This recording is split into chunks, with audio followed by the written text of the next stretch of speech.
Mi városlakók sokszor úgy érezzük, kis szerepünk van a klímaváltozással szemben, miközben 2050-re a világ lakosságának 70%-a városokban fog élni. A Compositi megoldása segít a városlakóknak, hogy hozzájáruljanak a fenntartható jövőhöz. Központi eleme egy beltéri ökorobot, amihez kizárólag egy barátságos mikroorganizmusra van szükség.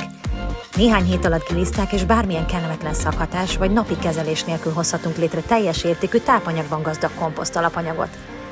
A beépített szenzorok mérik a beltartalom minőségét, amit a Compositihez fejlesztett appon keresztül nyomon követhetünk. Fontos információkat kapunk a saját fejlődésünkről, valamint segít összekapcsolni bennünket a természettel és a közösségeinkkel egyaránt. Az élelmiszer hulladékot egy cserélhető kapszulában gyűjti. Mire megtelik, már készen is áll az ültetésre. A Compositit úgy terveztük, hogy akár egy irodában, iskolában, intézmények auláiban vagy társasházban, de még a lakásunkban is megállja a helyét. Csatlakozz a komposztáló mozgalmunkhoz, és legyél te is a városok komposztáló hőse!